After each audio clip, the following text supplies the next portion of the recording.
Toutes se moquaient d'elle, mais quand le millionnaire l'a choisie pour le poste, elle a ressenti quelque chose. Il ne croyait ni aux coïncidences ni aux faiblesses. Mais cette jeune femme, détrempée par la pluie et armée seulement de sa dignité, avait bouleversé quelque chose en lui. Ce n'était pas son CV qui l'avait captivé, c'était son regard, provoquant, vivant. Et sans savoir pourquoi, il comprit qu'il n'avait pas affaire à une simple candidate, mais au commencement de son plus grand conflit. Pardon d'interrompre ton histoire, mais si tu aimes ce genre de contenu, n'oublie pas de t'abonner.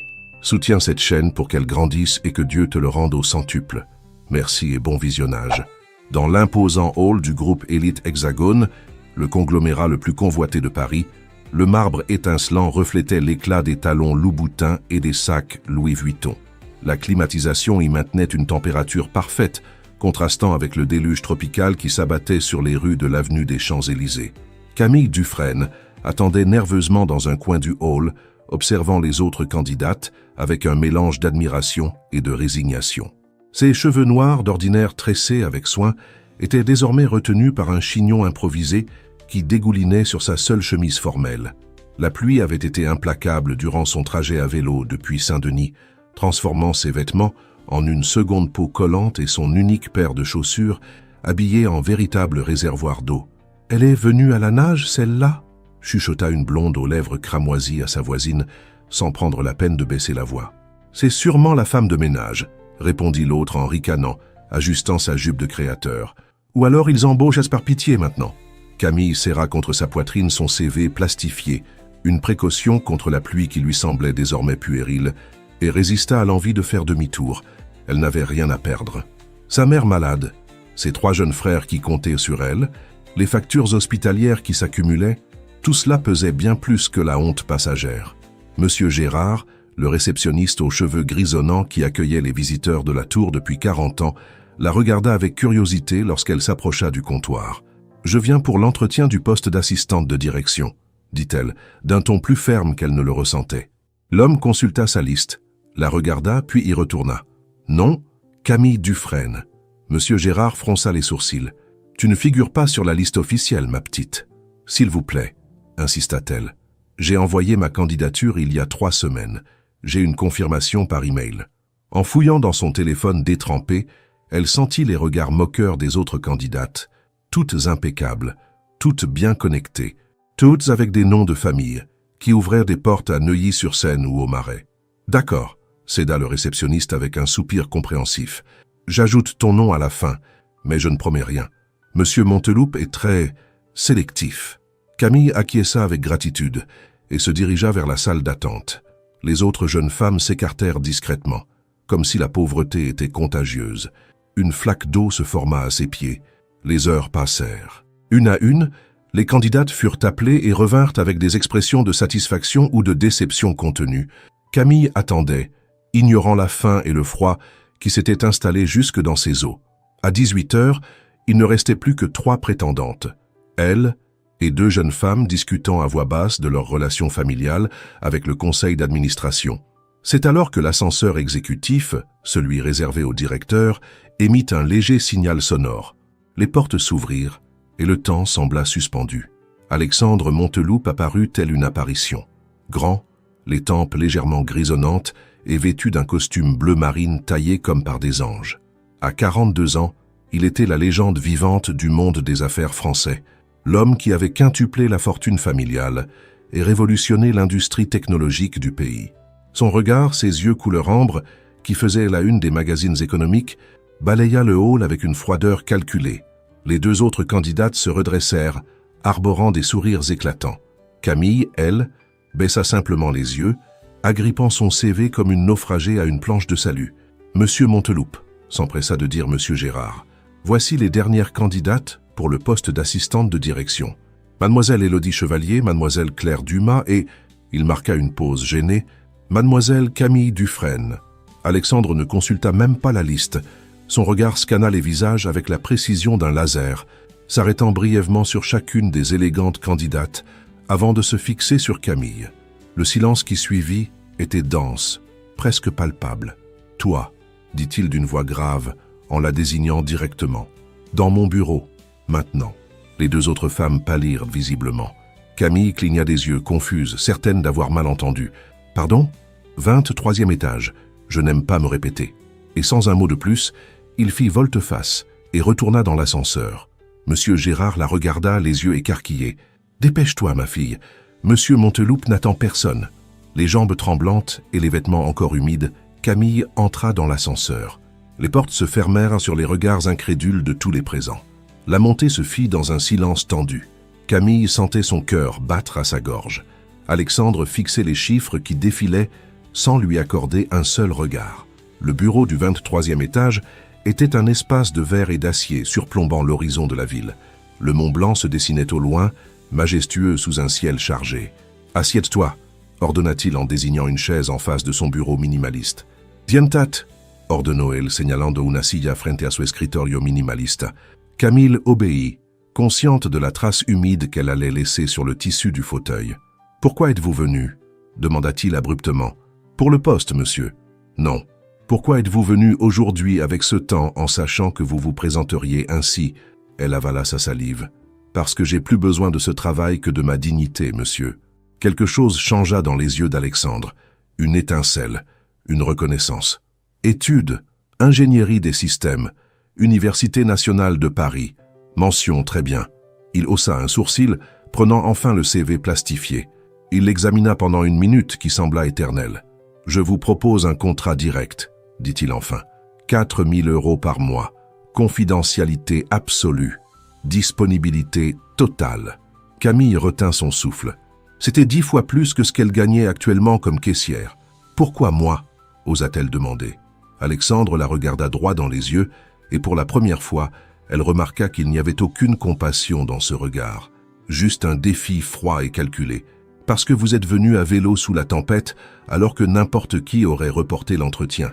Parce que vous n'avez pas essayé de paraître autre chose que ce que vous êtes. Et parce que j'ai besoin de quelqu'un qui valorise l'opportunité plus que son orgueil. Il tendit un contrat déjà prêt sur le bureau, comme s'il avait su qu'elle viendrait, comme s'il l'avait attendue.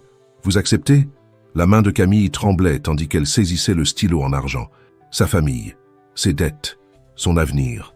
J'accepte. Lorsqu'elle signa, la pluie cessa enfin sur Paris, comme si le ciel lui-même avait retenu son souffle.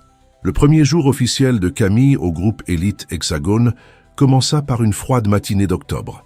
Elle avait investi la plus grande partie de son avance de salaire dans des vêtements neufs, rien d'ostentatoire mais présentable, et dans un déménagement avec sa famille, dans un appartement plus proche du centre, éliminant ainsi le trajet infernal en vélo depuis Saint-Denis. En arrivant au 23e étage, la secrétaire d'accueil, une femme d'une 50aine d'années nommée Françoise, la regarda avec un mélange de curiosité et de méfiance. « Monsieur Monteloup vous a assigné le bureau annexe », dit-elle, en désignant un espace vitré adjacent au bureau principal. C'est la première fois que quelqu'un l'occupe en 3 ans. Le bureau annexe s'avéra être une boîte de verre suspendue au-dessus de la ville, avec une vue panoramique qui donna la nausée à Camille. Les murs transparents permettaient à tout l'étage exécutif de l'observer, comme un spécimen en laboratoire. « Bonjour », dit la voix grave d'Alexandre, la faisant sursauter. Elle ne l'avait pas entendu entrer. « Bonjour, monsieur Monteloup », répondit-elle en se redressant instinctivement. Il l'observa un instant, ses yeux s'arrêtant sur le vieux sac à dos universitaire qu'elle avait apporté au lieu d'une mallette. « La réunion exécutive commence dans 5 minutes. J'ai besoin du rapport financier du dernier trimestre, de l'analyse de l'expansion à Lyon et d'un café noir sans sucre. » Et ainsi, sans autre instruction, il disparut dans le couloir. Camille resta figée. Où était-elle censée trouver tout ça en 5 minutes? Et où était la cafetière? Déjà perdue, princesse? Une femme apparut dans l'embrasure de la porte de son bureau. Grande, coiffure impeccable, tailleur bordeaux épousant sa silhouette. Ses lèvres rouges esquissèrent un sourire qui n'atteignit jamais ses yeux. « Je suis Valérie Morel, directrice financière », se présenta-t-elle d'un ton qui transformait son titre en menace. « Je suppose que tu es la nouvelle distraction d'Alexandre. »« Camille Dufresne, assistante de direction », répondit-elle en tendant une main que Valérie ignora. « Les rapports sont dans le système central, dossier RF 2023. L'analyse sur Lyon n'existe pas encore, car elle sera présentée pendant la réunion d'aujourd'hui, et la cafetière est au bout du couloir. Bonne chance, tu en auras besoin. » Les heures suivantes furent un baptême du feu. Ne connaissant pas le système, Camille improvisa. Elle réussit à imprimer les rapports financiers 2 minutes avant la réunion, trouva le café, qui se renversa légèrement en chemin, et prit frénétiquement des notes durant la présentation sur Lyon. Alexandre ne la regarda pas une seule fois, mais elle sentait son regard à chaque erreur, et elle en fit beaucoup. « Tu aurais pu poser des questions sur l'analyse de Lyon », lui dit-il en fin de journée, en relisant ses notes, plutôt que d'écrire « analyse en attente », comme si c'était mon problème et non le tien. « Je suis désolé. Madame Morel m'avait dit « Valérie dit beaucoup de choses », l'interrompit-il. « Ton travail, c'est de vérifier, pas de supposer. » Camille serra les lèvres, retenant sa frustration. Cela ne se reproduira plus. Il la fixa avec cette intensité troublante qui semblait la transpercer. « Pourquoi crois-tu que je t'ai embauché, Camille ?» La question la prit au dépourvu. « Honnêtement, je n'en ai aucune idée, monsieur. »« Exact, tu ne sais pas, et c'est la seule bonne réponse pour l'instant. » Les semaines suivantes instaurèrent une routine. Camille arrivait tôt, affrontait des tâches impossibles sans instructions précises et résistait au sabotage subtil de Valérie et de son cercle proche. Chaque soir, elle rentrait épuisée dans son nouvel appartement, où sa mère l'attendait avec du thé à la cannelle et des questions qu'elle éludait. « C'est un homme bien, ma fille ?» demandait Madame Simone. « Parce que les riches voient le monde différemment. »« Il est compliqué, » répondait Camille, sans savoir comment expliquer qu'Alexandre n'était ni le monstre qu'elle avait imaginé, ni le prince venu sauver Cendrillon. Il était quelque chose de plus déconcertant, une énigme qu'il observait sans cesse, comme s'il attendait qu'elle échoue ou qu'elle révèle quelque chose. Au travail, les rumeurs allaient bon train. Les théories allaient de faveurs sexuelles à des liens familiaux cachés. Personne ne croyait qu'elle avait obtenu le poste par mérite. Personne ne croyait qu'elle avait obtenu el puesto por mérito. Un jeudi, presque un mois après son arrivée, Camille resta au bureau jusqu'à 10 heures du soir pour réorganiser une présentation cruciale que Valérie avait accidentellement chamboulée quelques heures avant la visite d'investisseurs étrangers. Elle était en train de finaliser les diapositives quand la porte vitrée s'ouvrit. Alexandre entra avec son habituelle expression impassible. « Il est 22h14, dit-il en regardant sa montre. Ton horaire se termine à 18h. Je sais, mais la présentation de demain, tu ne fais pas ça pour l'entreprise, la coupa-t-il. Tu le fais pour moi, pour m'impressionner, pour justifier ta présence ici. » Camille sentit ses joues s'enflammer. « Avec tout le respect, je le fais parce que c'est mon travail, et parce que Madame Morel a réorganisé toutes les données à la dernière minute. » Quelque chose changea dans les yeux d'Alexandre. Un éclat de « Quoi ? Admiration ? Ne fais pas ça pour moi », dit-il à voix basse. Et pour la première fois, son ton n'était ni froid ni autoritaire. Il y avait une note de réelle inquiétude qui la déstabilisa. Valérie essaie de prouver quelque chose depuis des années. Ne deviens pas sa prochaine victime. Camille le regarda confuse. « Je pensais que vous étiez... »« Nous l'avons été, » confirma-t-il. « Aujourd'hui, nous sommes partenaires d'affaires, rien de plus, même si elle voit les choses différemment. » Un silence tendu s'installa, chargé de mots tus. Alexandre s'approcha et examina la présentation sur son écran. « Bon travail, » admit-il. « Maintenant, rentre chez toi. Je vais envoyer un chauffeur. »« Ce n'est pas nécessaire. Je peux prendre le métro parisien. » Il la regarda comme si elle avait dit une absurdité. « À cette heure ? Hors de question. Tu prendras ma voiture ou tu m'accompagnes dîner. À toi de choisir. » Et pour la première fois depuis qu'elle le connaissait, Camille aperçut un léger sourire sur ses lèvres. Ce n'était ni de la gentillesse, ni de la galanterie. C'était autre chose. Un défi, une invitation, une porte entr'ouverte. « Le chauffeur suffira, merci », répondit-elle, surprise par les battements accélérés de son cœur.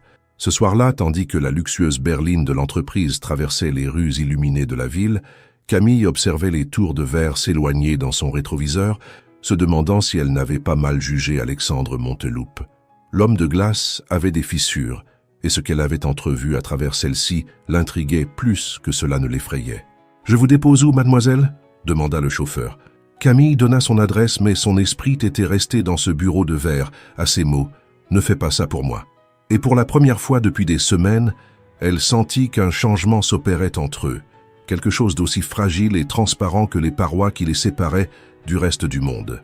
La gala annuelle de bienfaisance du groupe Élite Hexagone était l'événement le plus attendu du calendrier social français. Organisée dans le majestueux hôtel impérial sur l'avenue des Champs-Élysées, elle rassemblait l'élite politique, artistique et entrepreneuriale du pays, sous prétexte de collecter des fonds pour des programmes éducatifs dans les zones défavorisées.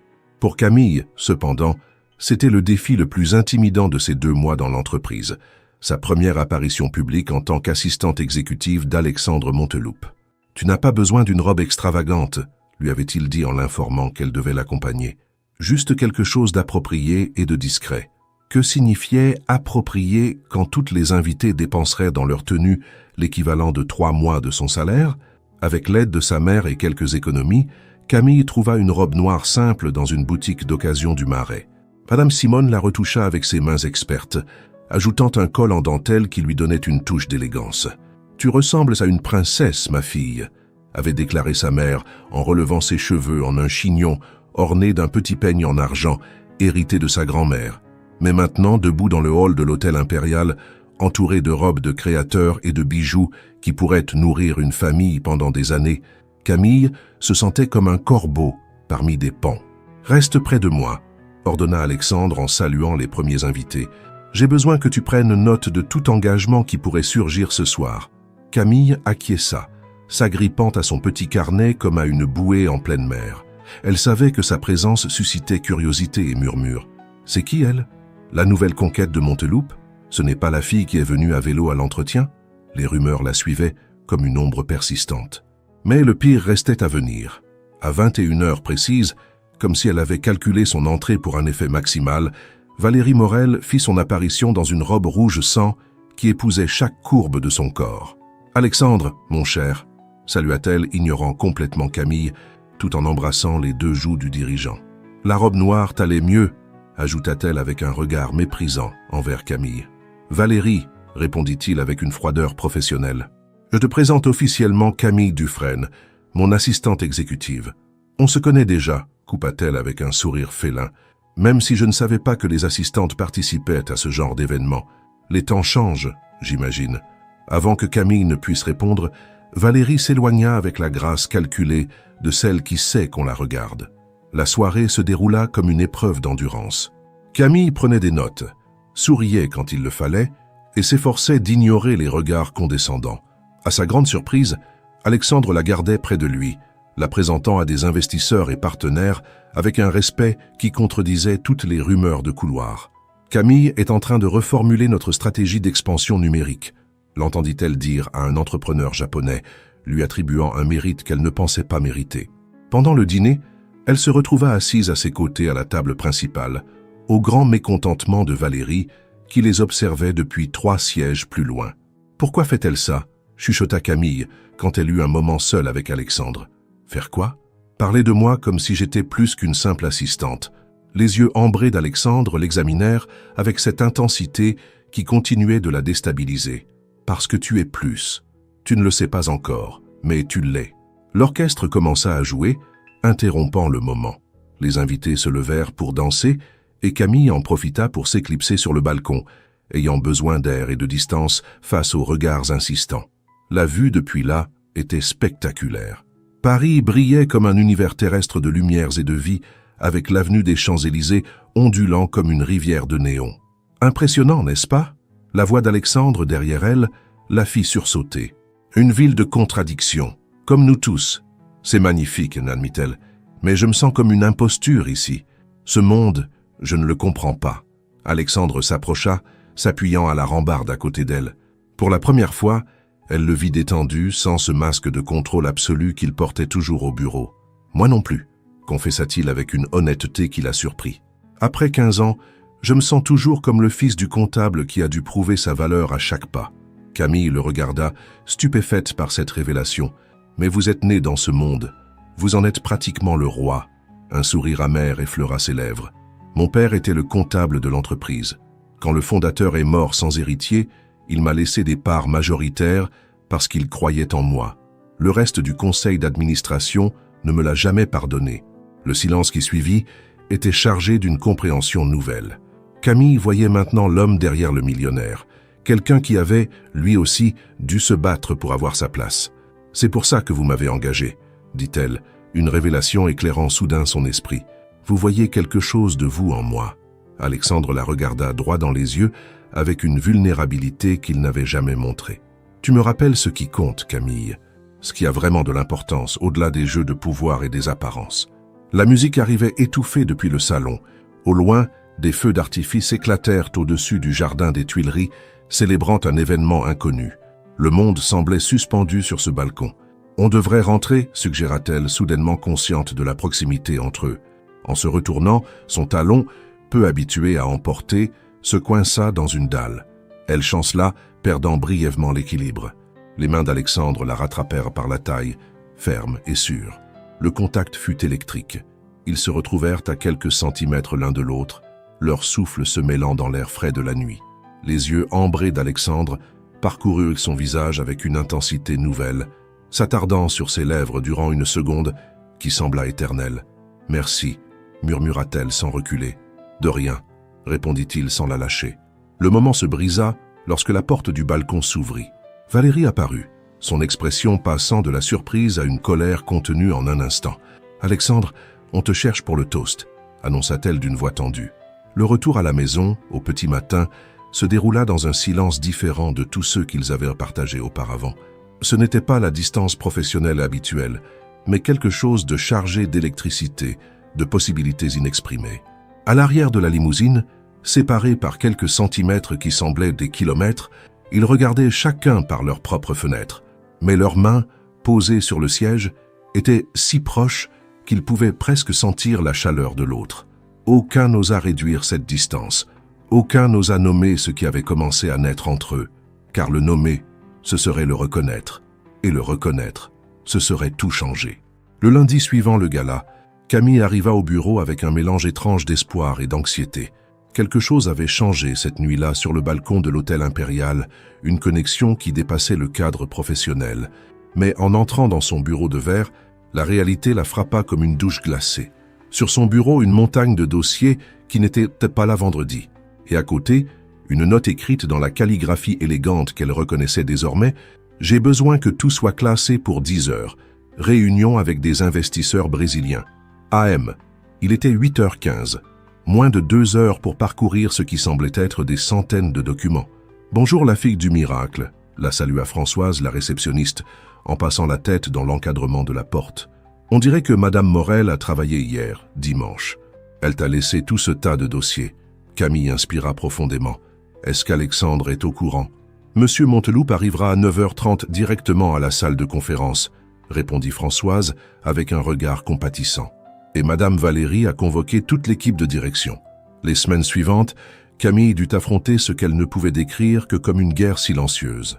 Valérie Morel était passée d'une hostilité dissimulée à un sabotage systématique. Des fichiers importants disparaissaient mystérieusement de son ordinateur. Des informations cruciales arrivaient dans sa boîte mail quelques minutes avant les réunions. Ou pire, n'arrivaient pas du tout. Les instructions étaient déformées, ce qui faisait que Camille préparait des présentations avec des données erronées ou s'occupait de tâches inutiles. Et le plus douloureux, Alexandre semblait chaque jour un peu plus distant. Les échanges entre eux étaient redevenus strictement professionnels, comme si cette nuit sur le balcon n'avait jamais existé. « Il y a des rumeurs, monsieur », entendit-elle un jour Valérie dire, alors qu'elle passait près du bureau principal. « Les gens parlent de votre nouvelle assistante. Ils disent qu'elle n'a pas l'expérience requise, qu'elle fait des erreurs élémentaires. » Camille s'arrêta, retenant son souffle. « Les rumeurs ne m'intéressent pas, Valérie, » répondit Alexandre avec froideur. « Les résultats, oui, bien sûr. Et en parlant de résultats, la présentation pour Total Energies contenait des données erronées, celles qu'elle a préparées. Le silence qui suivit fut dévastateur. El silencio que siguió fut devastador. Camille savait que ces données avaient été modifiées après qu'elle eut envoyé la version finale. Mais comment le prouver? Chaque semaine qui passait, elle sentait le sol se dérober sous ses pieds. Le cercle proche de Valérie l'excluait délibérément des discussions importantes. Les cadres commençaient à la traiter avec une condescendance à peine voilée. Même Françoise, qui avait été chaleureuse au début, semblait désormais garder ses distances. Un jeudi particulièrement éprouvant, alors qu'elle travaillait sur la proposition pour un nouveau projet à Lyon, son ordinateur se bloqua. En le redémarrant, le fichier avait disparu. 3 jours de travail envolés. Tu aurais dû faire des sauvegardes, commenta Valérie avec une fausse compassion quand Camille demanda de l'aide au service informatique. C'est la première chose qu'on apprend dans ce métier. Cet après-midi-là, lors de la réunion hebdomadaire d'évaluation des projets, le coup de grâce arriva. Valérie présenta le rapport d'avancement du projet Lion, celui que Camille était censé présenter. « Malheureusement, dit Valérie avec un air faussement peiné, nous ne disposons pas de la version actualisée. Il semble y avoir eu un souci avec les fichiers de Camille. » Tous les regards se tournèrent vers elle. Camille eut la sensation d'étouffer. « Le fichier s'est corrompu ce matin, » expliqua-t-elle d'une voix tremblante. « Je travaille à le récupérer. »« C'est inacceptable » intervint Richard Torres, le directeur des opérations et allié notoire de Valérie. « Ce projet représente des millions. On ne peut pas se permettre ce genre d'incompétence. » Alexandre, à l'extrémité de la table, l'observait avec une expression illisible. Il ne dit rien pour la défendre. Il la regardait simplement, comme s'il évaluait si l'avoir engagée avait été une erreur. « Je propose que Valérie reprenne le projet Lion, » poursuivit Torres. « Elle a déjà prouvé qu'elle pouvait le gérer. »« Je suis d'accord, » répondit Alexandre enfin, d'un ton neutre. « Valérie, le projet est à toi.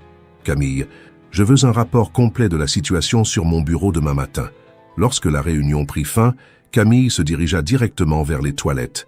Les larmes qu'elle avait contenues pendant des semaines coulèrent enfin. Tous ces efforts, tout ce combat, pourquoi? Elle était en train de perdre non seulement son poste, mais aussi la confiance d'Alexandre. « Tu devrais démissionner. » La voix de Valérie la surprit.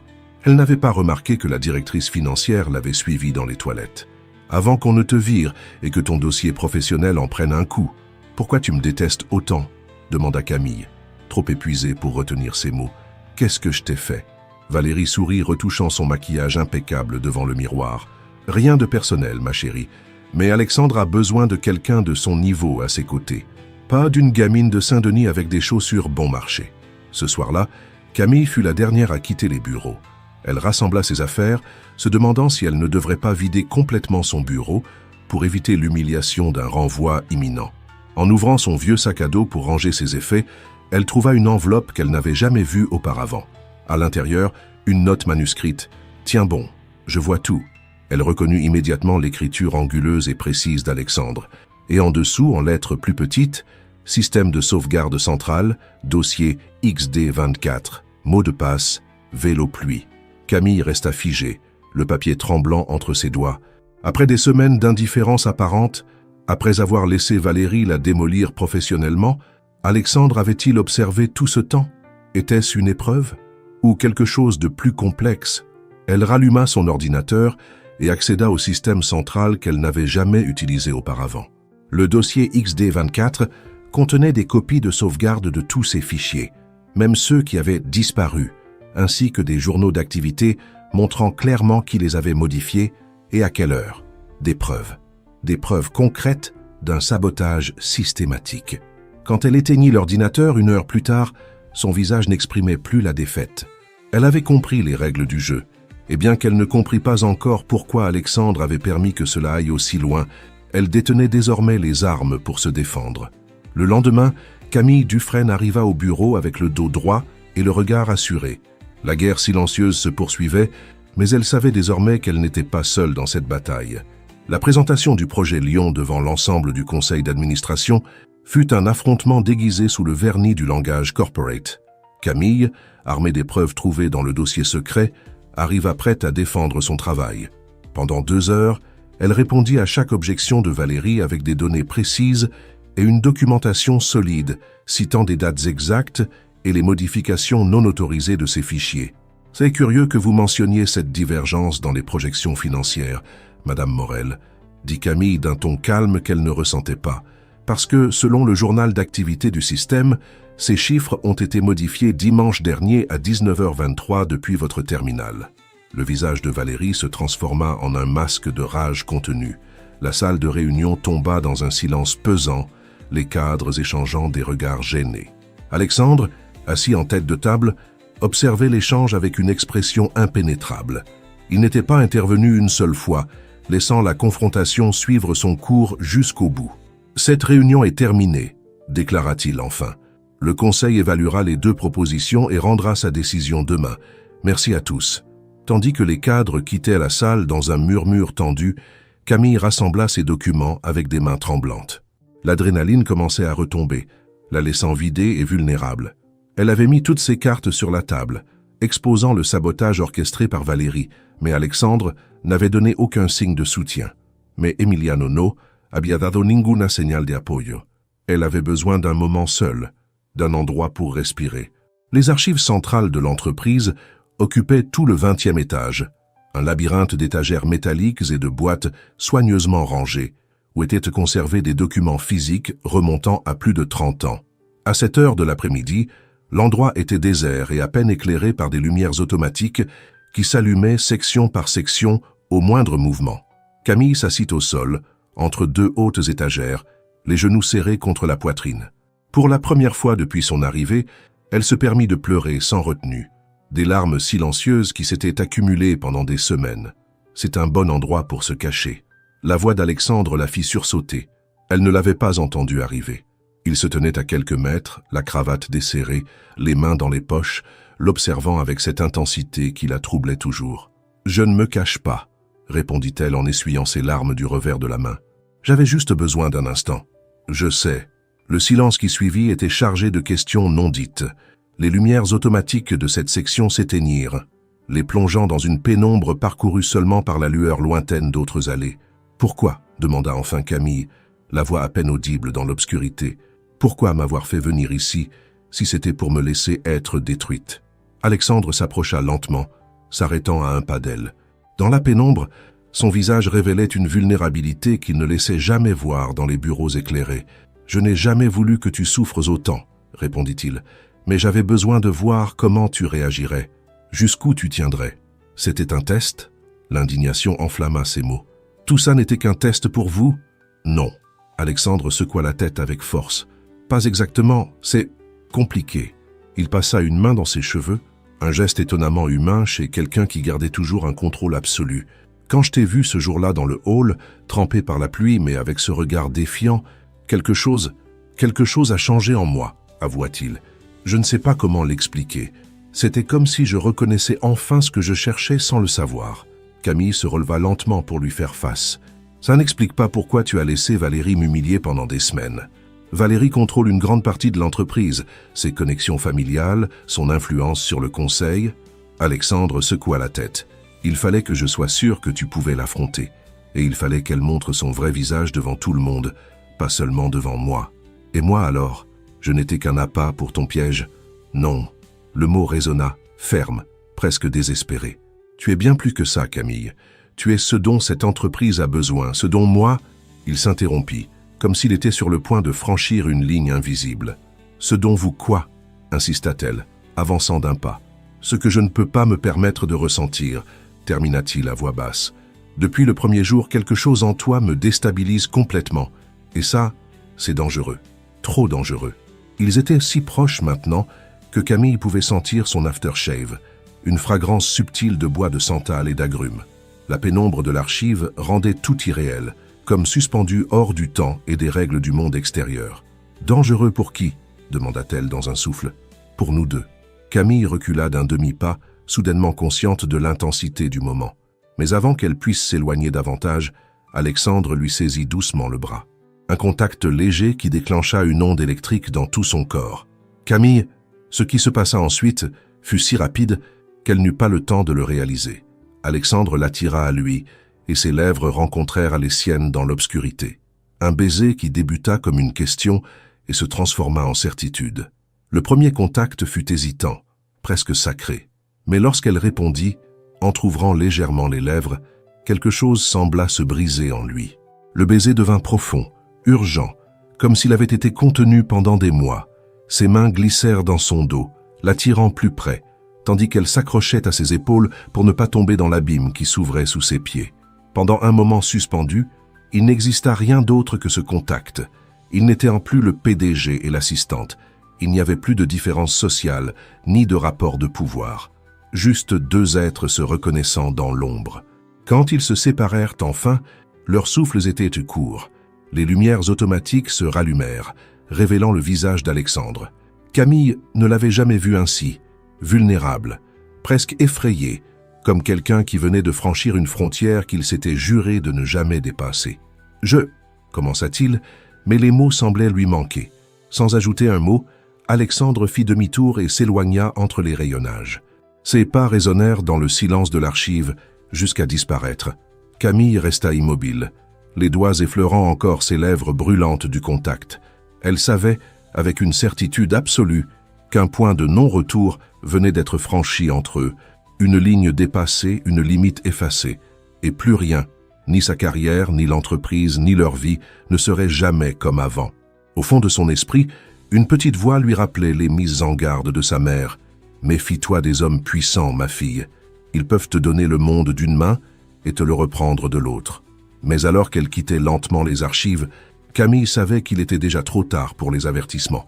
Ce qui avait commencé comme un travail s'était transformé en quelque chose qu'elle ne savait pas encore nommer. Quelque chose de beau et de terrifiant à parts égales. Et même si elle ne savait pas ce que demain lui réservait, une chose était certaine, il n'y avait plus de retour en arrière.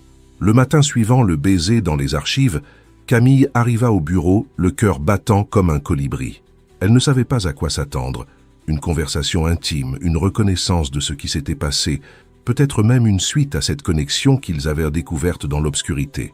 Tout sauf ce qu'elle trouva, une absence totale. « Monsieur Monteloup est en réunion extérieure toute la journée », lui annonça Françoise d'un ton neutre. « Il a laissé ses instructions pour vous. » Une enveloppe scellée contenait une feuille avec des directives administratives et la signature d'Alexandre.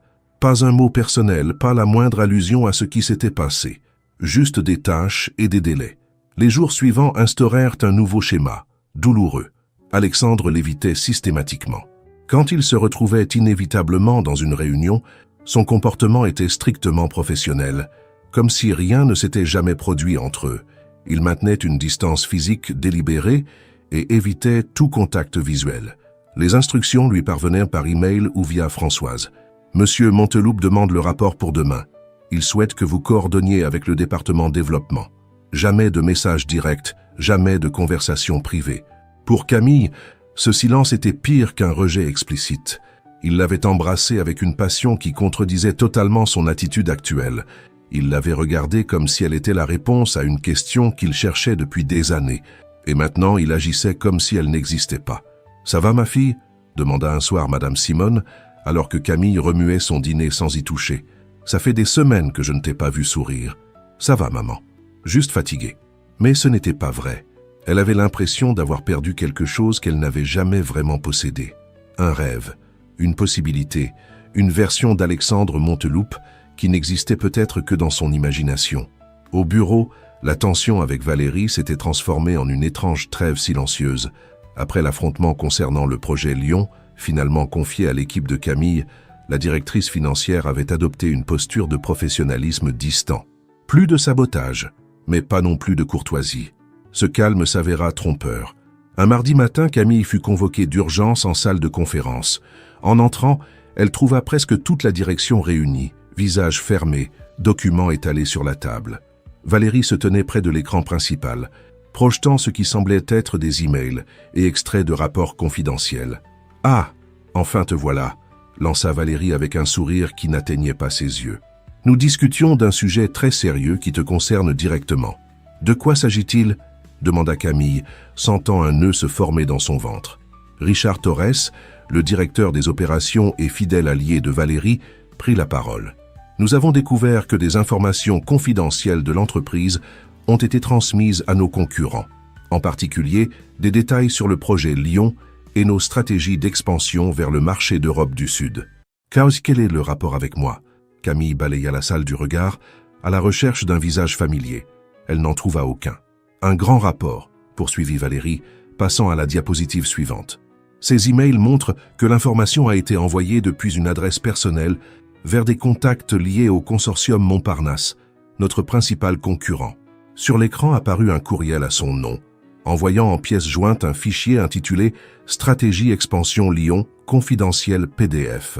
Camille sentit l'air quitter ses poumons. « C'est absurde », réussit-elle à dire. « Je n'ai jamais envoyé ces messages.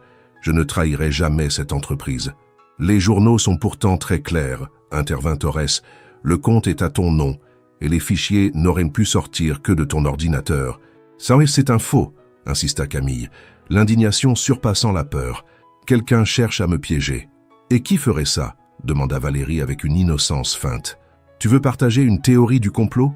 La porte s'ouvrit soudainement. Alexandre Monteloup entra, le visage grave. Le silence s'abattit sur la salle. « Désolé pour le retard », dit-il en prenant place à la tête de la table. « Poursuivez, je vous en prie. » Valérie afficha un sourire satisfait, clairement ravi de pouvoir exposer son dossier devant lui. Comme je le disais, nous avons des preuves irréfutables que Camille Dufresne a divulgué des informations confidentielles à la concurrence pendant plusieurs semaines.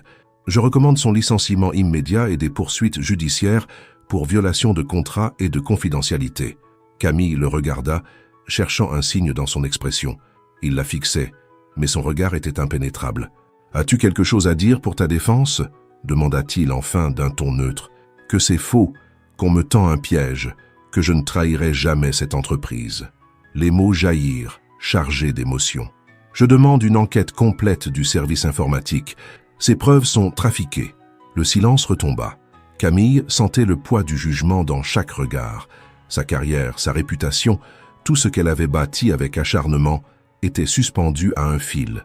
Et l'homme qui l'avait embrassée dans l'obscurité la regardait désormais comme une étrangère. Alexandre se leva lentement, balayant la salle du regard. « J'en ai entendu assez », déclara-t-il. Puis sa voix changea. Elle prit un ton que Camille ne lui avait jamais entendu, un ton de colère glacée et maîtrisée. Assez de cette mascarade ridicule.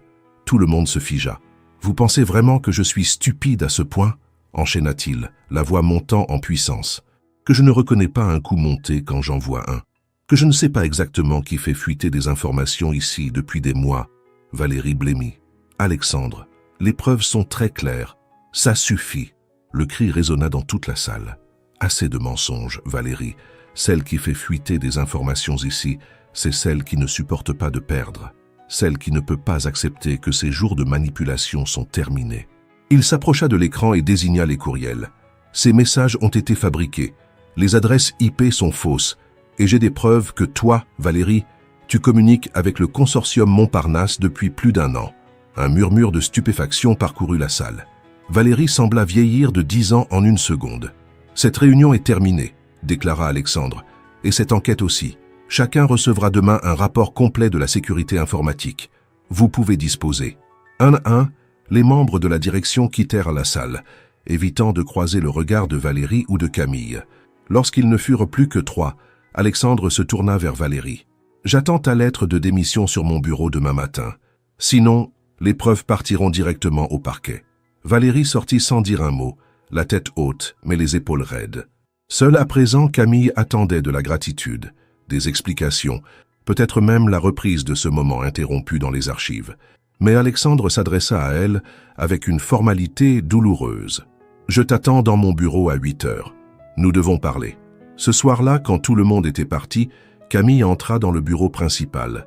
Alexandre se tenait devant les grandes baies vitrées, contemplant la ville illuminée. « Il faut que tu t'éloignes de l'entreprise, » dit-il sans se retourner, « pour ta propre sécurité. » Les mots tombèrent comme des pierres. Après m'avoir défendu ainsi, après ce qui s'est passé entre nous, justement à cause de ça. Il se retourna enfin, et Camille vit le tourment dans ses yeux. « Je détruis tout ce que je touche, Camille. Toutes les personnes qui s'approchent trop de moi finissent blessées.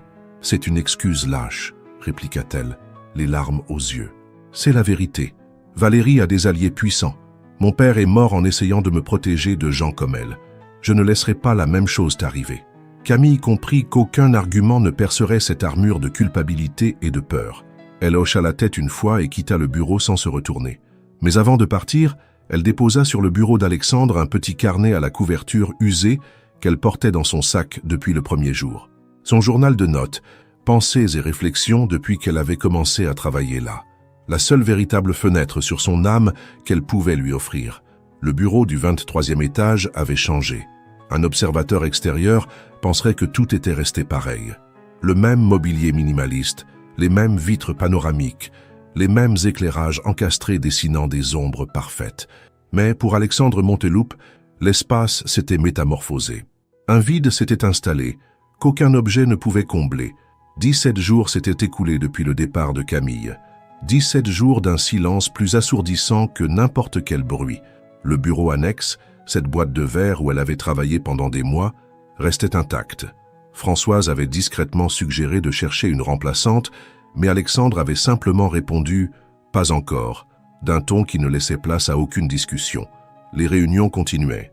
Les affaires prospéraient. Le départ de Valérie avait été géré avec la discrétion habituelle des grandes corporations, une démission pour raisons personnelles et un accord de confidentialité verrouillé légalement. En apparence, le groupe élite Hexagone fonctionnait avec sa précision mécanique habituelle. Mais Alexandre, lui, ne fonctionnait plus pareil. « Monsieur, vous avez besoin de quelque chose d'autre ?» demanda Françoise depuis l'entrée vers 20h. « Non, merci. Tu peux y aller. » Quand la réceptionniste partit, Alexandre se permit un moment de faiblesse qu'il n'aurait montré à personne. Il se frotta les tempes avec force, tentant d'apaiser un mal de tête tenace qui le suivait depuis plusieurs jours. Ses nuits étaient longues, peuplées de souvenirs. Camille sous la pluie le premier jour, Camille sur le balcon de l'hôtel impérial, Camille dans ses bras, dans l'obscurité des archives. Et puis, il y avait ce dernier regard qu'elle lui avait lancé lorsqu'il lui avait demandé de partir. Un regard qui contenait de la déception, de la colère et quelque chose de pire, de la résignation, comme si elle avait toujours su que cela finirait ainsi, comme si, au fond, elle avait anticipé qu'il la repousserait. « C'est mieux ainsi », dit-il à haute voix, ses mots résonnant creux dans le bureau vide. C'est ce qu'il y a de plus sûr pour elle. Il se leva et marcha vers le classeur où il conservait les anciens rapports du projet Lyon. Il avait besoin de revoir quelques données pour la réunion du lendemain, de se perdre dans des chiffres et des projections qui n'avaient rien à voir avec le vide qu'il ressentait. En ouvrant le deuxième tiroir, un objet tomba au sol dans un bruit sourd, un petit carnet à la couverture bleue usée. Intrigué, il le ramassa, ne le reconnaissant ni comme un document professionnel, ni comme un effet personnel. Il l'ouvrit par curiosité. La première page portait une écriture soignée. Camille Dufresne. Notes de travail et réflexions personnelles. Le cœur d'Alexandre fit un bond. Ses doigts tremblèrent légèrement alors qu'il tournait les pages. Le carnet était imprégné de sa présence. Des notes minutieuses sur les projets, de petits dessins dans les marges, des idées d'amélioration de processus, des citations soulignées de livres qu'elle avait lus. Au fil des pages, les notes devenaient plus personnelles. Jour 23. Je ne comprends pas pourquoi il m'a choisi. Parfois, il me regarde comme s'il cherchait quelque chose en moi, comme s'il attendait que je devienne quelqu'un que je ne suis pas. Jour 37. Valérie a raison sur un point. Je n'appartiens pas à ce monde. Mais cela ne veut pas dire que je ne peux pas en apprendre les règles et les changer de l'intérieur. Jour 45. Ce soir, sur le balcon, j'ai vu quelque chose dans ses yeux. Quelque chose qui m'a fait peur, non pas par sa dureté, mais par sa vulnérabilité. Il y a un homme derrière le millionnaire, et cet homme est seul. Alexandre arriva aux dernières pages. Là, datée du jour de leur séparation, il trouva une lettre qui s'étalait sur plusieurs feuilles. L'écriture était plus précipitée, comme si elle avait été rédigée dans un élan d'émotion. « Alexandre, quand tu liras ceci, si jamais tu le fais, je serai déjà parti. Je ne sais pas si te laisser ces mots relève du courage ou de la lâcheté, mais j'ai besoin de les écrire, même si tu ne les entends jamais. Je suis arrivé dans ton entreprise par hasard et par nécessité. Je suis resté pour quelque chose de plus profond que je ne peux pas nommer, quelque chose qui grandissait chaque jour, à chaque regard, à chaque silence partagé. Si j'étais né dans un autre monde, peut-être que je croirais mériter ce sentiment. Peut-être que je croirais que deux personnes peuvent se rencontrer au-delà de leurs circonstances, de leur passé, de leur peur. Mais je suis né dans un monde où les filles de Saint-Denis ne finissent pas avec les patrons d'empires financiers, où les contes de fées ne sont que ça, des contes. Je ne t'en veux pas de m'avoir repoussé. Je comprends la peur de blesser ceux qu'on aime. Mon père est aussi parti pour nous protéger et il a laissé un vide qui ne s'est jamais comblé. Mais la différence, c'est que toi, tu crois vraiment nous protéger alors que lui ne protégeait que lui-même. Ce que tu ne comprends pas, c'est que le mal est déjà fait. Tu ne peux pas éviter de me blesser en t'éloignant de moi, car ton éloignement est justement la blessure. Je ne peux que te remercier de m'avoir vraiment vu, même si ce n'a été que pour un instant. De m'avoir regardé au-delà des vêtements trempés et du CV plastifié, de m'avoir donné l'opportunité de prouver ma valeur, non seulement à toi, mais à moi-même. Je ne te demande pas de me chercher, je ne te demande pas de changer. Je te demande juste que si un jour tu rencontres quelqu'un d'autre qui parvient à franchir les murs que tu as érigés, tu ne la repousses pas par peur de ce que tu pourrais perdre. Pense plutôt à ce que tu pourrais gagner. Camille. Alexandre laissa tomber le carnet sur le bureau. Quelque chose de chaud roula sur sa joue. Il porta la main à son visage, surpris. Il ne se souvenait pas de la dernière fois qu'il avait pleuré, peut-être aux funérailles de son père, 15 ans plus tôt, ou peut-être jamais en réalité. Il resta immobile pendant des minutes qui lui parurent des heures. Les mots de Camille résonnaient dans son esprit, déchirant les certitudes auxquelles il s'était accroché. Le mal est déjà fait. Ton éloignement est justement la blessure. Sans réfléchir davantage, il saisit sa veste et les clés de sa voiture. Il était presque minuit, mais peu importait. Il n'avait ni plan, ni discours prêt. Juste une certitude qui grandissait à chaque battement de cœur. Il devait la retrouver. Dans le parking souterrain, il ignora son chauffeur qui s'approchait, surpris. « Je conduis ce soir, Michel. » La Porsche noire rugit en s'élançant dans les rues de la ville. Alexandre conduisait avec une intensité qui reflétait la tempête intérieure qui le consumait. Il connaissait l'adresse du nouvel appartement de Camille. Il l'avait mémorisé depuis son dossier RH, mais à mesure qu'il s'en approchait, le doute s'installait. Que lui dirait-il? Comment expliquer l'inexplicable? Pour la première fois de sa vie d'adulte, Alexandre Monteloup n'avait aucun plan, aucun contrôle, seulement un besoin désespéré de voir un visage, d'entendre une voix, de récupérer quelque chose qu'il avait laissé s'échapper par peur. À un feu rouge, il frappa le volant avec frustration. « Qu'est-ce que je fais ?» murmura-t-il. La ville dormait autour de lui, indifférente à sa crise existentielle. Le feu passa au vert, mais il resta figé une seconde de plus. Puis, avec une détermination nouvelle, il accéléra vers l'est de Paris, vers le quartier modeste où vivait la femme qui avait tout changé. La femme qu'il avait repoussée en pensant la protéger. La femme qui, sans le savoir, lui avait appris la différence entre exister et vivre. Et alors que la nuit parisienne l'enveloppait, Alexandre se permit de ressentir quelque chose qu'il avait évité pendant des années. L'espoir.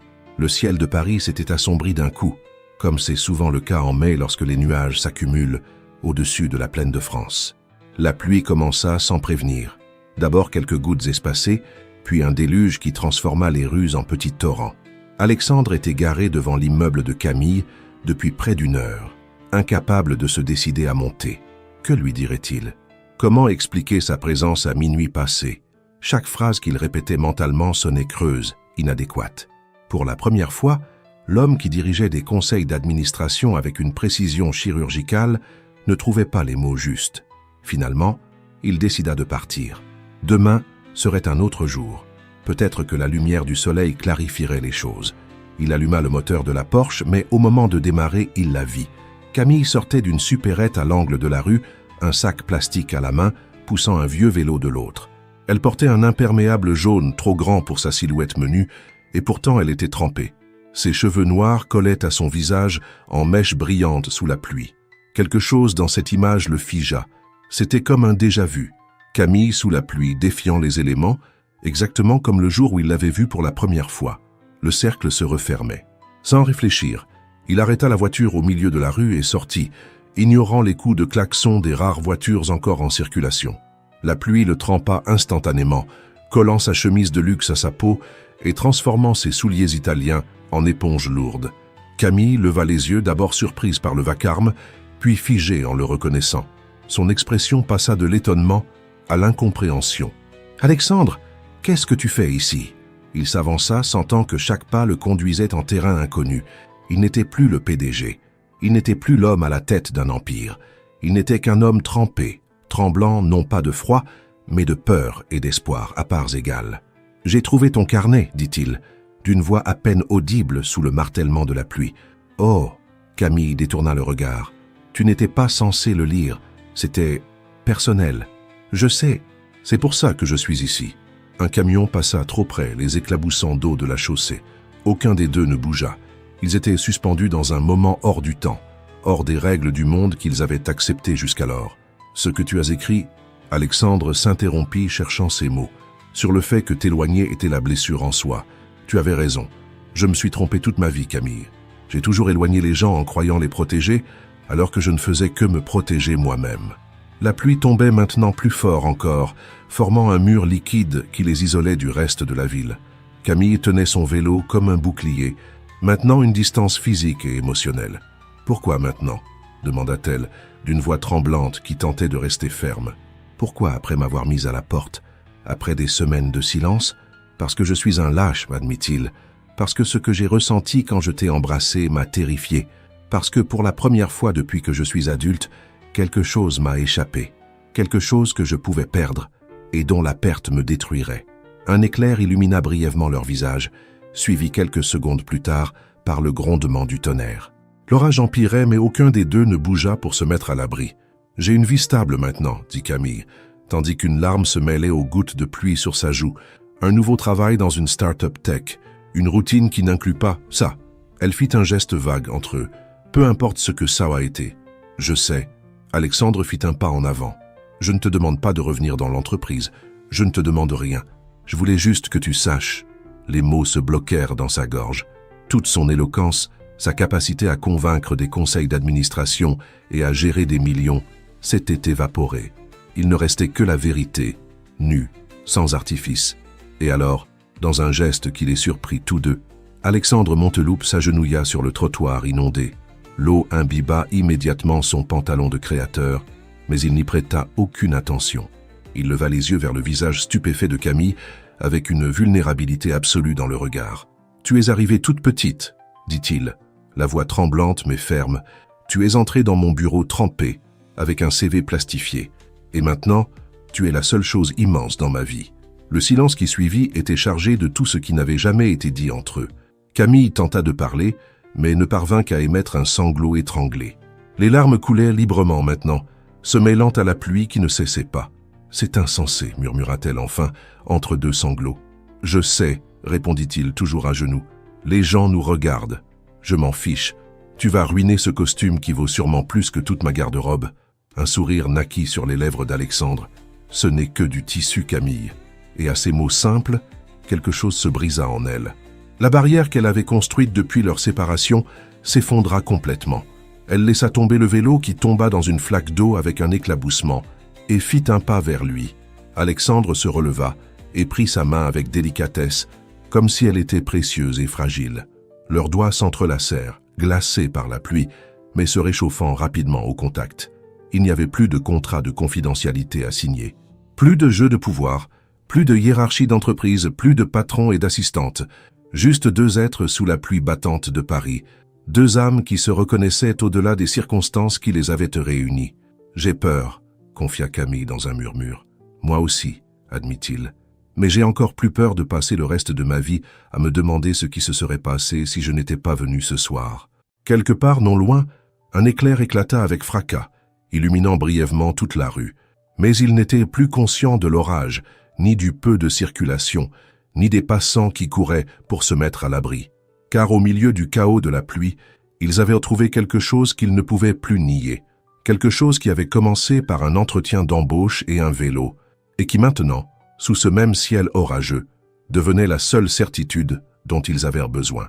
La relation entre Camille et Alexandre recommença, comme si l'univers leur avait offert une page blanche. Mais ce n'était pas un conte de fées où tout se résout par magie.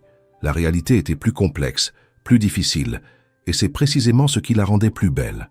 Le matin suivant leur rencontre sous la pluie, Alexandre apparut à la porte du petit appartement de Camille avec des cafés et des viennoiseries de la boulangerie du coin. « Je ne veux pas que tu reviennes comme mon assistante », lui dit-il pendant qu'ils prenaient le petit déjeuner à la table de la cuisine, Madame Simone les observant avec un mélange de curiosité et de méfiance. « Je veux que tu construises ton propre chemin, ce que tu veux vraiment faire. » Camille hocha la tête, reconnaissante qu'il comprenne combien son indépendance était essentielle. « J'ai déjà un poste chez EduTech, une start-up en technologies éducatives. C'est un bon environnement, avec une vision qui me parle. Parfait. Alors voyons-nous en dehors du travail, comme deux personnes normales. » Madame Simone renifla près de la cuisinière. « Normal? Fiston, t'arrives dans une Porsche à Montreuil. Ici, normal, c'est celui qui vient en bus. » Ils éclatèrent tous les trois de rire, et ainsi débuta une délicate danse d'adaptation qui allait durer des mois. Au groupe Élite Hexagone, les changements furent notables. Le départ définitif de Valérie laissa un vide qu'Alexandre utilisa pour restructurer l'entreprise. Il engagea une nouvelle directrice financière, Aline Montbrun, une femme de 60 ans spécialisée en finance éthique et en responsabilité sociétale. « Il faut oxygéner cette entreprise », déclara Alexandre au conseil d'administration. Moins de loups, plus de vision humaine. Certains vétérans résistèrent au changement, mais la majorité reconnut qu'il était temps d'évoluer.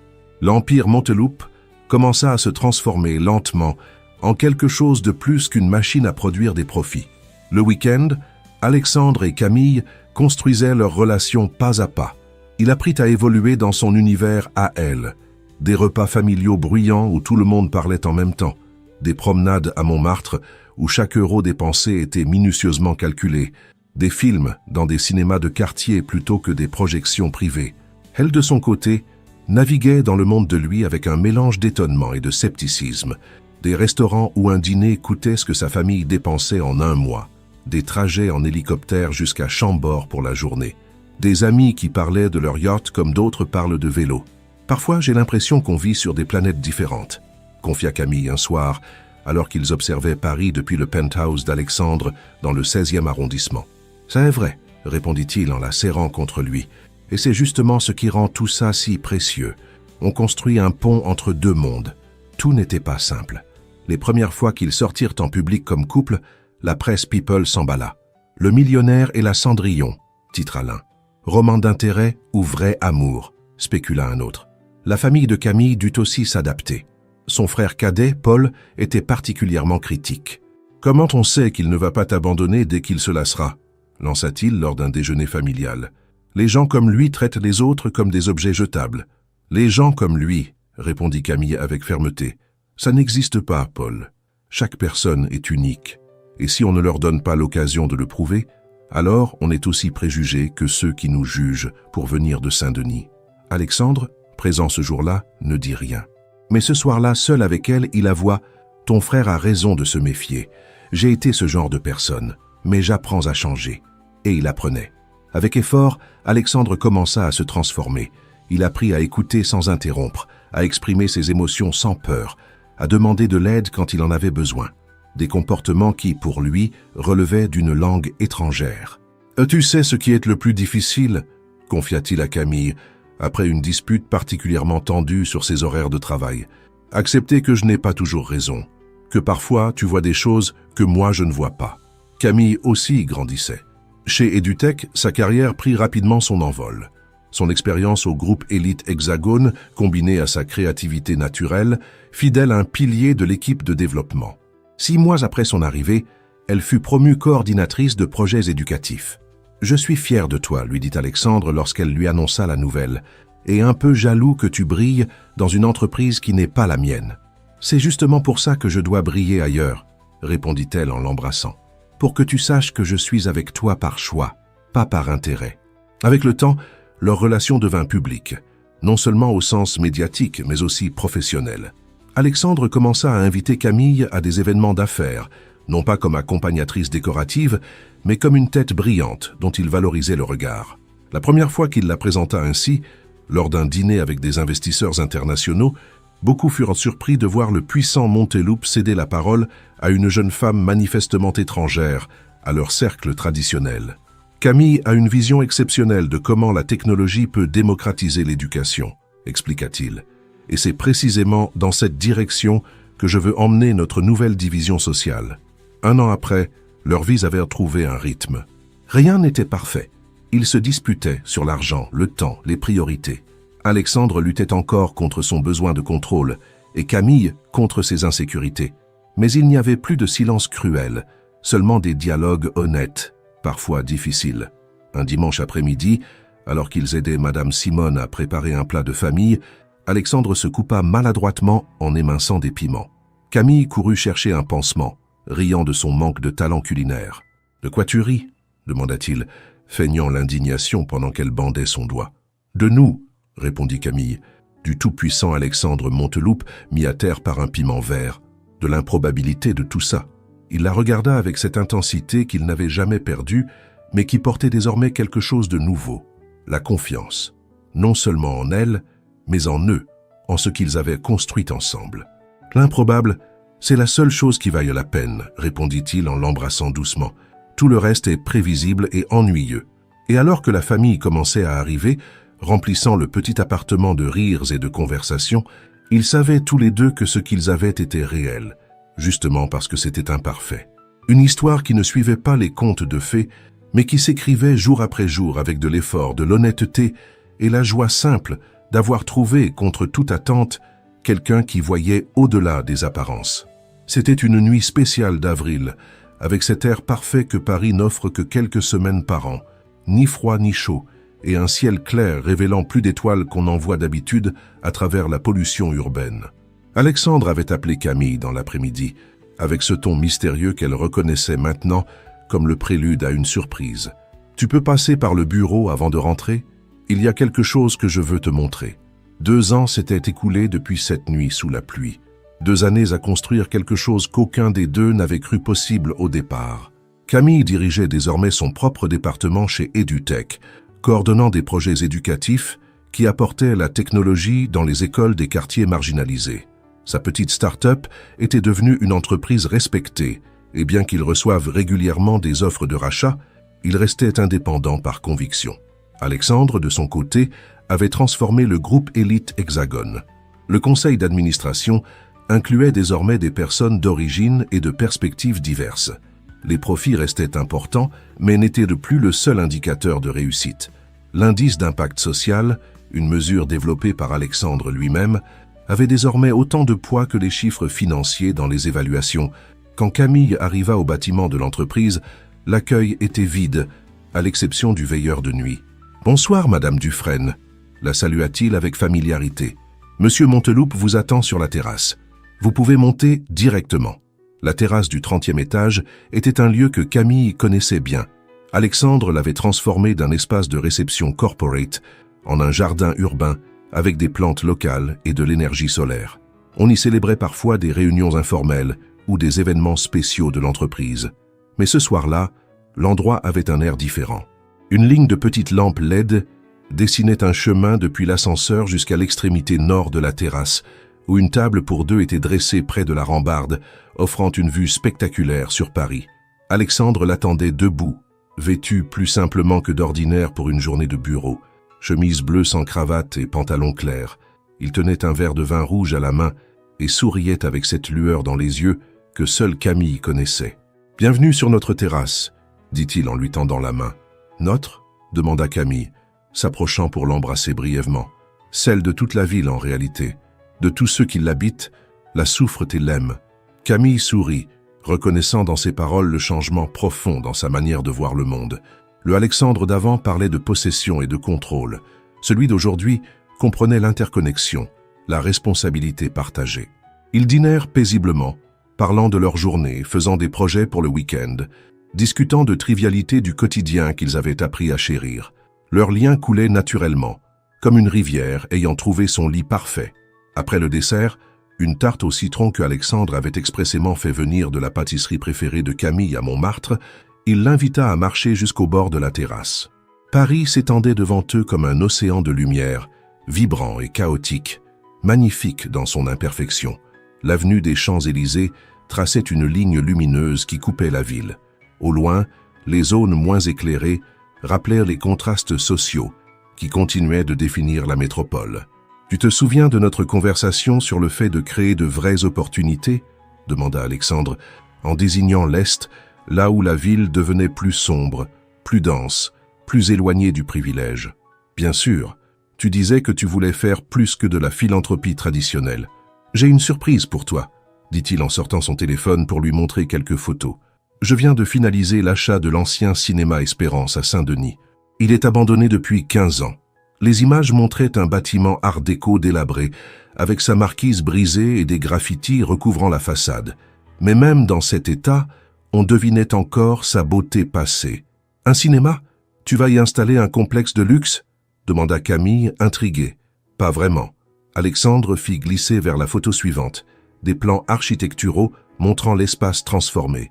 Ce sera le centre culturel Nouvelle Aube, avec une bibliothèque numérique, des ateliers technologiques, un incubateur pour les entreprises locales et oui, aussi des salles de cinéma communautaires.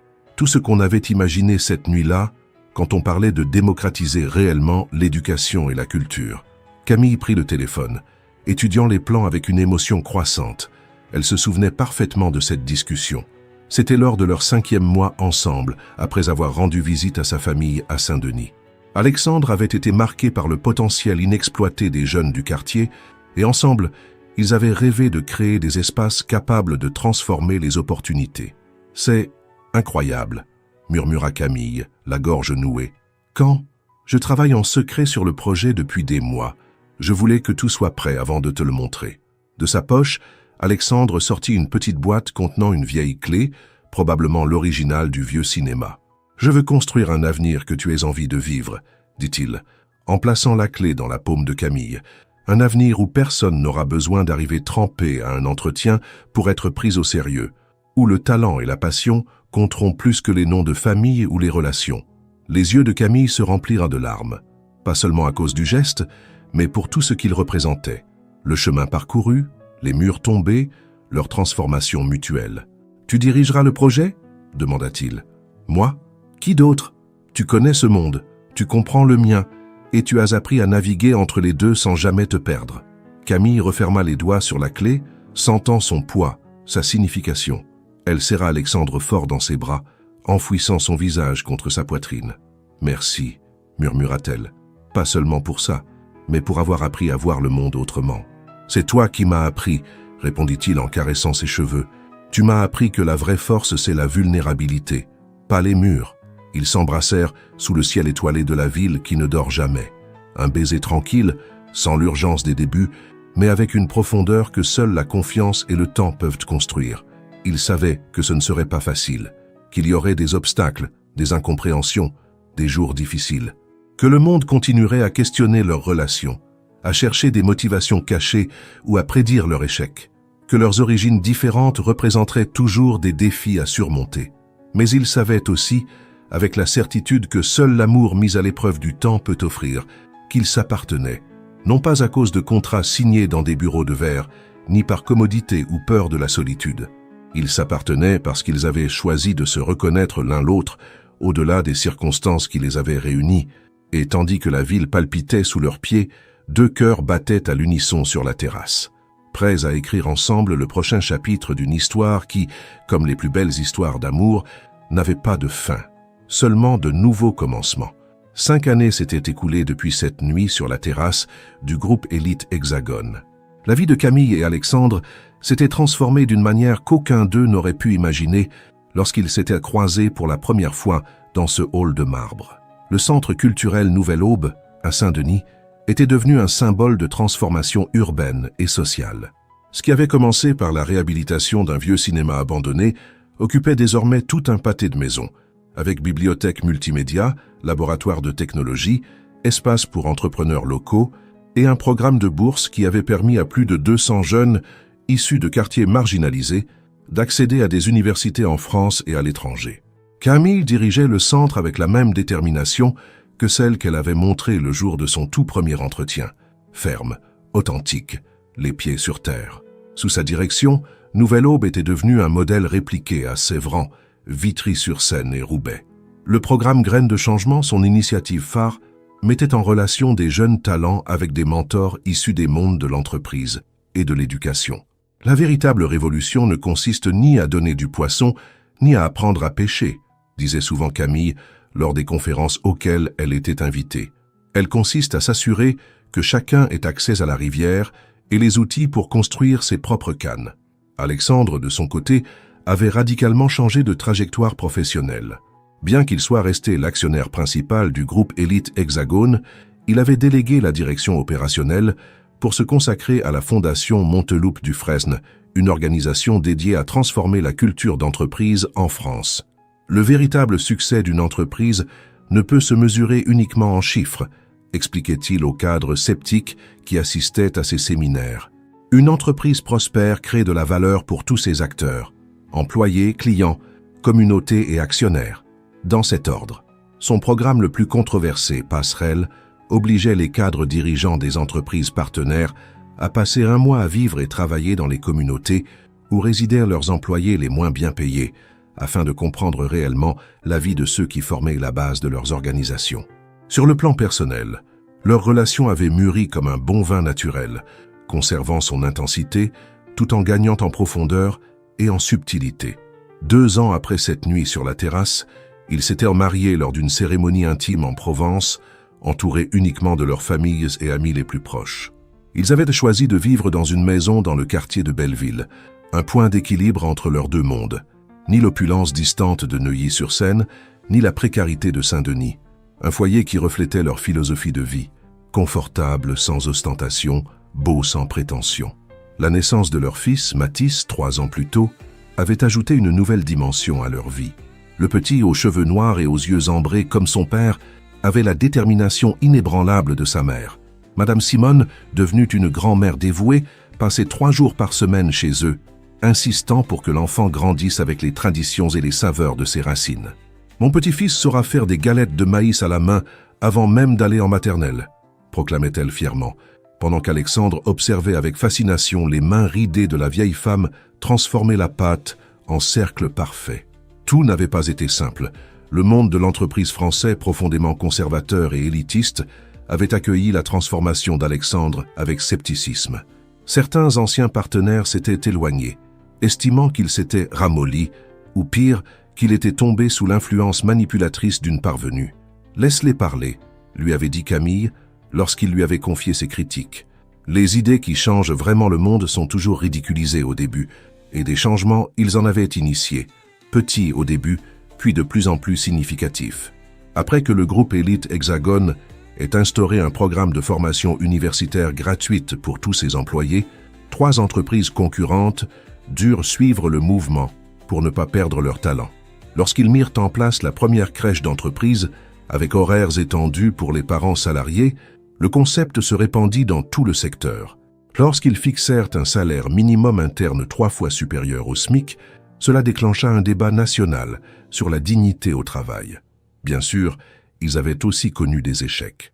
Un projet ambitieux d'incubateur d'entreprise à Aubervilliers s'était effondré lorsque des intérêts liés au crime organisé s'étaient sentis menacés. Une tentative de partenariat avec le gouvernement pour améliorer les écoles publiques s'était noyée dans la bureaucratie et la corruption. La première antenne de Nouvelle Aube hors de la région parisienne avait fermé faute de participation communautaire. « Chaque échec nous apprend quelque chose », réfléchissait Alexandre. « Le vrai problème n'est pas de tomber, c'est de cesser de se relever. » Cet après-midi de dimanche, alors qu'ils observaient Mathis jouer dans le jardin avec ses cousins, les enfants de Paul, le frère de Camille, qui avait finalement accepté Alexandre après des années de méfiance, ils contemplaient avec sérénité le chemin parcouru. « Tu te souviens quand tu es arrivé trempé à l'entretien d'embauche ?» demanda Alexandre, passant un bras autour des épaules de Camille. « Comment oublier? J'ai cru mourir de honte. Moi, j'ai pensé que tu étais la personne la plus courageuse que j'ai jamais rencontrée, et tu l'es toujours. » Camille sourit, se blottissant contre lui. « Parfois, je me demande ce qui se serait passé s'il n'avait pas plu ce jour-là. Si j'étais arrivé sèche et présentable comme les autres. Je t'aurais choisi quand même, répondit-il sans hésiter.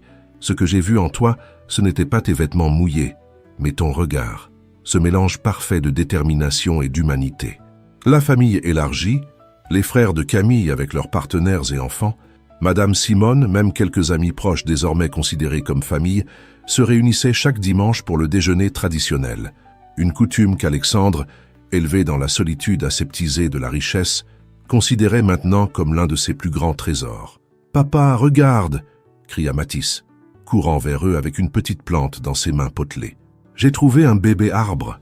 Alexandre s'accroupit pour examiner la trouvaille de son fils, un jeune frêne qui avait poussé spontanément dans un coin du jardin. « C'est un frêne, champion, » expliqua-t-il. « Si on en prend bien soin, un jour il sera plus grand que notre maison. On peut le planter ?» demanda l'enfant, les yeux brillants de supplication.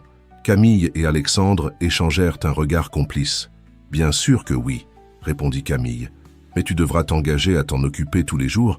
Les arbres sont comme les rêves, ils ont besoin d'attention constante pour devenir forts. » Alors que la famille se rassemblait pour la cérémonie improvisée de plantation du petit arbre, Alexandre prit la main de Camille et la serra doucement.